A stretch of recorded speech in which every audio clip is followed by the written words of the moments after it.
breath from his oxygen mask is starting to burn, struggling to swim to a depth he had 1,000 times before, fumbling to untie knots he could usually get through in his sleep. And that was before the acid's effects turned deadly. Before he tried to reach the surface of the water, he tried to reach clean air, but he didn't know which way was up and he didn't know which way was down. All he knew was that the thing he was breathing out of was killing him. So he starts tearing at it, shaking his head violently back and forth until he rips off the mask to find only water where the acid once was. His whole body convulses, and in a matter of seconds, he's gone. Members of the jury, we're here today because Rob Armstrong's death was avoided. Because the horrors of his last moments were not the result of bad luck or an accident. No, they were the result of a choice.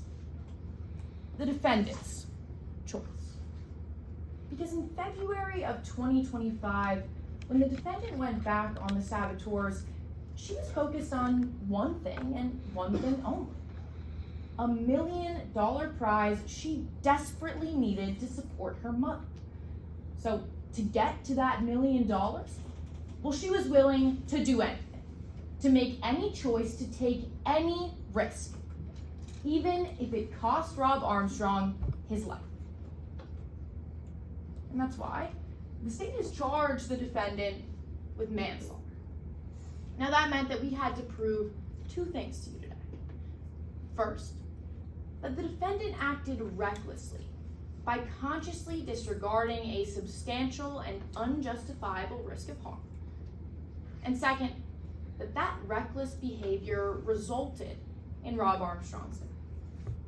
And we had to prove both of these elements beyond a reasonable doubt, which just means that we had to show you the story we told you today is the only reasonable conclusion the evidence supports.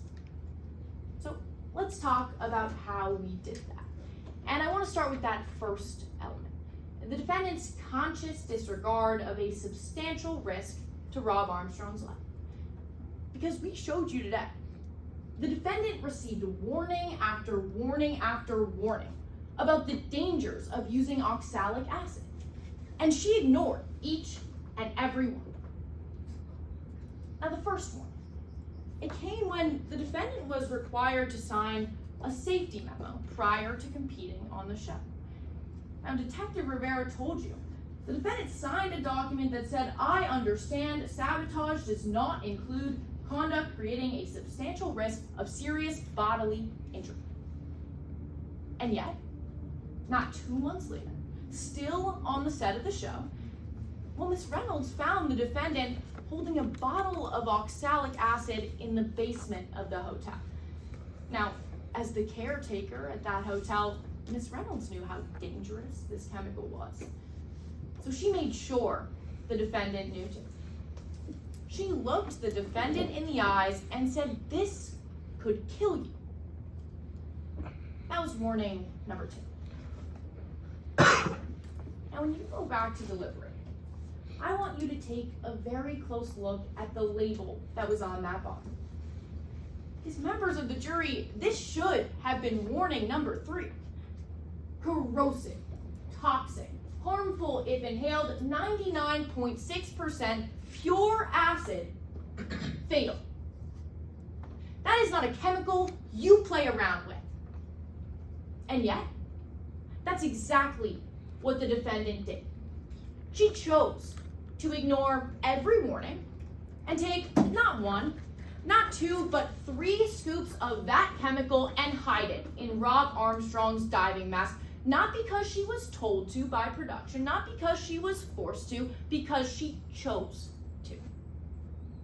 And that choice, it tells you everything you need to know. That decision is exactly what reckless behavior looks like. And that brings us to the consequences of that decision.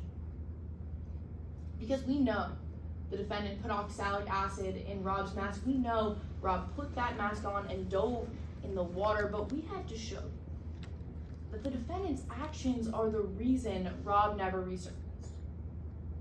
And that's why we brought Dr. Hartley before you, because he could explain exactly what happened 30 feet underwater that day.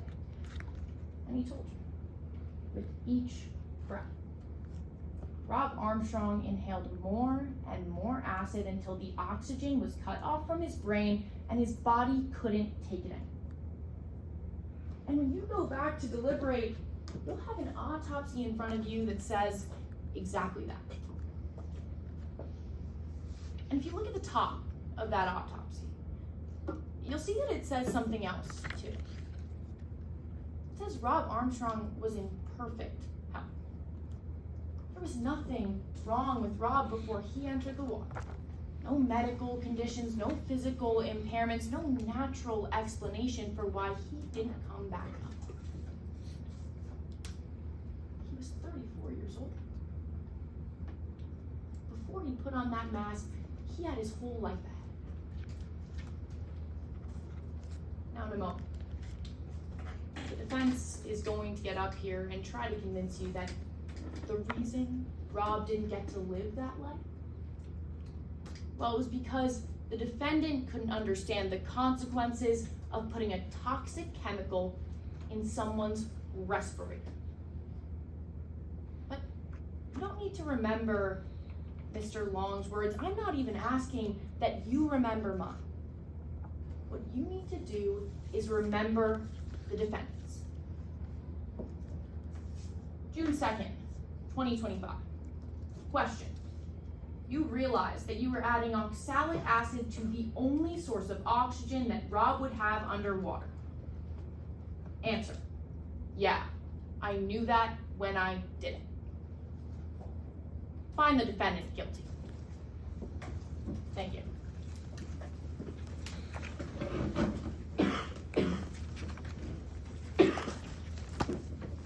Opposing counsel, I need to take down these witnesses. You can feel free to take it down. Thank you.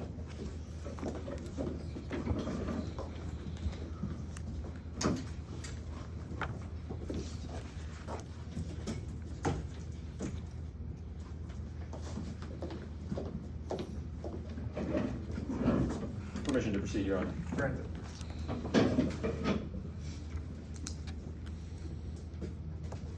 Your Honor, opposing counsel, members of the jury, may it please the court. Everything seemed under control. Members of the jury, I want you to think about the last time you drove your car. What were you thinking about? Maybe it was what you were gonna have for dinner, or what the weather's gonna be like tomorrow. But I bet you weren't thinking about how incredibly dangerous driving can be. How crazy someone would have to be to put themselves in a 4,000-pound metal box going 70 miles an hour. That's because car companies have done a great job at making us feel safe. Whether it's the warning lights, the seat belts, the airbags, most people aren't as terrified of driving as they probably should be. In fact, you could say that it causes us to develop a false sense of security. Members of the jury, today you learned how that same false sense of security led Miss Charlie Martin to believe that her actions on the saboteurs were safe. When Miss Martin arrived on the set of season 10, she found herself in an environment that was isolated, artificial, and controlled down to the most intricate detail. This environment included constant reassurances of safety protocols, and it encouraged contestants to complete dangerous sabotages without any fear of real-world repercussions. You heard today that made Miss Martin feel like you do in your car. Safe, secure, at ease. The evidence that we showed you today showed you that Miss Martin was affected by this environment, and that to her, everything seemed under control. But before we get to talking about that evidence, let's talk about the charge. Because Miss Mastandrea just stood up here and told you that Rob Armstrong died as a result of Miss Martin's actions. The state's witnesses took the stand all day long, and they told you that she put oxalic acid in his breathing mask, and that's what killed her. But members of the jury, that's not all they had to prove today. You see, our justice system is more complicated than that. But we judge the same action differently based on the person's mindset. And it was their responsibility to prove to you today that Miss Martin had the right mindset for manslaughter, that she acted recklessly. Now, in a few minutes, you're going to receive a set of jury instructions like this one. They're going to outline what recklessness means. You're going to see that Miss Martin didn't act recklessly. She didn't ignore some substantial risk that her actions would cause Mr. Armstrong's death. Members of the jury, the evidence you saw today showed you that she acted negligently, that she failed to perceive the consequences of her actions because of that false sense of security. And had the state chosen to pursue a charge of negligent homicide against Miss Martin, we would have ourselves a very different trial, members of the jury. But they didn't. And in choosing to pursue manslaughter, they assumed the higher responsibility of proving that heightened mindset. And on top of all of that, they had to prove Miss Martin had that mindset beyond a reasonable doubt. That's the highest burden in our legal system, members of the jury. And to put it simply, it means that if any part of you remains skeptical as to whether Miss Martin had the right mindset for manslaughter, you must find her not guilty today. So let's talk about what we brought you today. Now I want to remind you that we were under no obligation to call any witnesses or to produce any evidence. But what we did bring you today has shown exactly how the state failed to meet their burden. When you go back in just a few minutes to deliberate, I want you to keep three things in mind: the reassurances of safety, the culture of danger, and the effect that these two had on Miss Martin's mindset. So let's start by talking about how the show made contestants feel safe. Because you heard from Mr. Jod that the environment on the saboteurs was delicately planned out and controlled. Whether it was in the sabotages or the challenges, things were tightly regulated to make sure no one got hurt. These safety protocols had worked, members of the jury. For years, no one had gotten seriously hurt on the saboteurs. Now, Ms. Martin told you that contestants were familiar with these protocols too. That it made contestants feel more comfortable taking risks and embracing danger. Because the second thing you heard was that on the saboteurs, danger wasn't just tolerated, it was encouraged. Mr. Jod told you about the challenges. Players were tight-roping between buildings. They were buried with snakes. They were buried alive, members of the jury. This show took things beyond the extremes.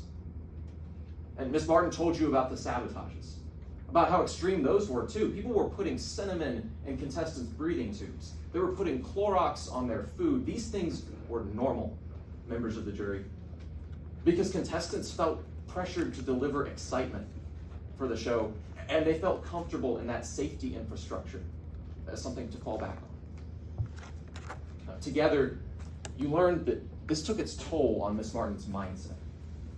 We brought you expert psychologist Dr. Michael Lynn, and he took the stand and told you that when Ms. Martin entered the set of season 10, she was in a psychologically vulnerable state after what happened on season 2 with Rob Armstrong.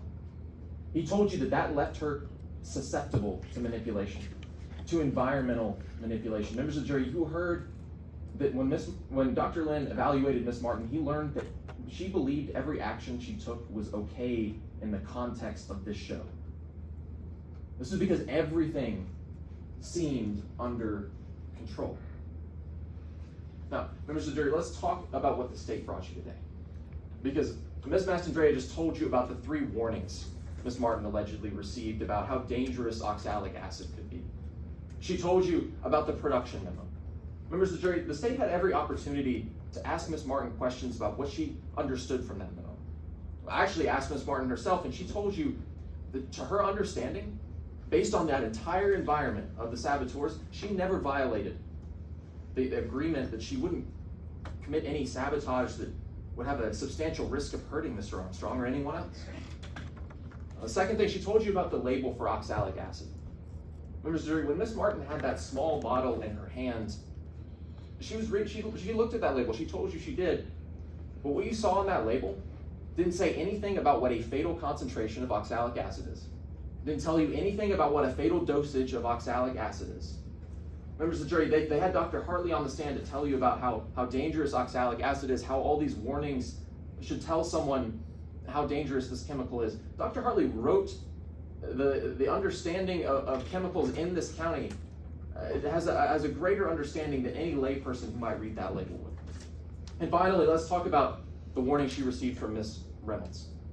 You heard that Ms. Reynolds took the stand and told you that she warned Ms. Martin that this chemical could be dangerous, this could kill you. Members of the jury, are we supposed to believe that a single witness who has told you that she committed perjury on the stand several years ago is to be believed, that their entire case hinges on the fact that Ms. Reynolds told Ms. Martin that, and we're just supposed to take Ms. Reynolds' word for it? They had the opportunity to ask Ms. Martin about that. They had the opportunity to ask her, did you hear Ms. Reynolds tell you that? They didn't ask Ms. Martin any sort of question like that. So, members of the jury, I ask that you consider the fact that the state's wrong. The state's burden today is twofold. We'll give them the cause of death, but the evidence they brought you today has failed to prove beyond a reasonable doubt that Ms. Martin acted recklessly. I find her not guilty. Thank you. Thank you, Counsel. Rebuttal from the state? Yes, Your Honor.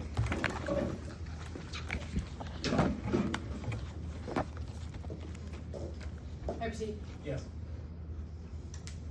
Now, the defense just got up here and compared this case to driving a car. But I want to remind you that you are not required to check your common sense at the doors of the deliberation room. Driving your car like you do every day, that's not reckless. Putting a toxic chemical in someone's respirator when you can appreciate the harms your action could cause, like their own expert told you today, well, it is.